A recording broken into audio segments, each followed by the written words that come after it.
একাধারে বৃষ্টি এবং ভারতের বাঁধ খুলে দেওয়ায় সর্বকালের সবথেকে ভয়ঙ্কর বন্যার কবলে পড়েছে ফেনী, নোয়াখালী, কুমিল্লা সহ বাংলাদেশের বেশ কিছু এলাকাগুলো।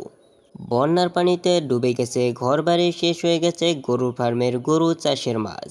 এছাড়াও বন্যার পানিতে আটকা পড়েছে হাজারো মানুষ।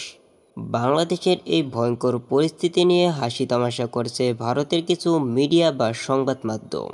বাংলাদেশকে নিয়ে হাসি তামাশা করার কারণে ভারতের 25টিরও বেশি ওয়েবসাইট হ্যাক করে বাংলাদেশের হ্যাকিং গ্রুপ। বাংলাদেশকে নিয়ে হাসি তামাশা করেন ভারতের সংবাদ মাধ্যম জি24 ঘন্টা।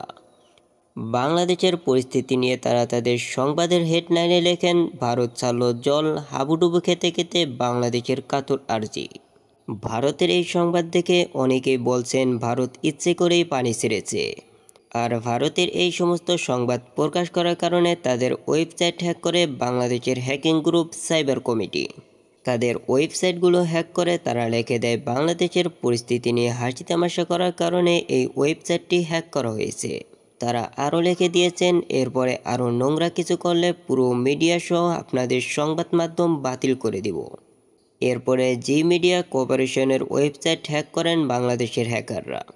জি মিডিয়ার ওয়েবসাইটটি হ্যাকারদের দখলে অনেক সময় ছিল, তবে সেই ওয়েবসাইটটি ভারত ফিরিয়ে নিতে পারলেও ভারতের রাষ্ট্রীয় বিভিন্ন গুরুত্বপূর্ণ প্রতিষ্ঠানের ওয়েবসাইটে সাইবার হামলা শুরু করেছেন হ্যাকাররা। সবশেষে 24 ঘন্টায় 5টি ভারতীয় প্রতিষ্ঠানের ওয়েবসাইট হ্যাক করেছে, এমনটাই দাবি করেছে বাংলাদেশের হ্যাকিং গ্রুপ সাইবার কমিটি। তাদের দাবি করা ওয়েবসাইটগুলোতে প্রবেশ করলে এর সততাও মিলেছে। সেগুলোতে প্রবেশ করলেই চোখে পড়ে ওয়েবসাইটটি বাংলাদেশি হ্যাকাররা দখলে নিয়েছে। সেখানে লেখা রয়েছে, আমরা ভারতীয় সাইবার স্প্যাম ধ্বংস করে দেব। ডম্বুর বাঁধ খোলা হলো কেন? বাংলাদেশের এই বন্যার জন্য ভারতই দায়ী ইত্যাদি।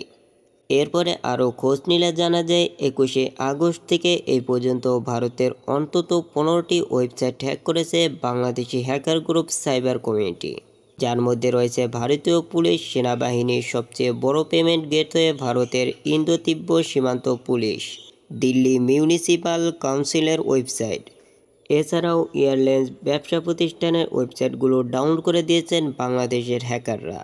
বন্ধুরা, বাংলাদেশের প্রতিটা খারাপ সময় আমাদের কাজে লাগে বাংলাদেশের হ্যাকিং গ্রুপদের। তারা সবসময় বাংলাদেশকে সাহায্য করে যাচ্ছে। বিভিন্ন দেশের ফাঁদ থেকে বাংলাদেশকে বাঁচিয়ে নিতে অনেকটাই সাহায্য করছে বাংলাদেশের হ্যাকিং গ্রুপরা। বন্ধুরা, এই ছিল আমাদের আজকের হ্যাকারদের সম্পর্কে অল্প কিছু তথ্য। বাংলাদেশের হ্যাকার সম্পর্কে যদি আপনারা বিস্তারিত তথ্য জানতে চান তাহলে অবশ্যই আমাদেরকে কমেন্ট করুন। আমরা পরবর্তী ভিডিওতে বাংলাদেশের হ্যাকিং গ্রুপ সম্পর্কে বিস্তারিত আপনাদেরকে জানিয়ে দেওয়ার চেষ্টা করব। আজকের মতো আমরা এখানেই বিদায় নিচ্ছি। সবাই ভালো থাকবেন, সুস্থ থাকবেন। দেখা হচ্ছে পরবর্তী নতুন কোনো ভিডিওতে।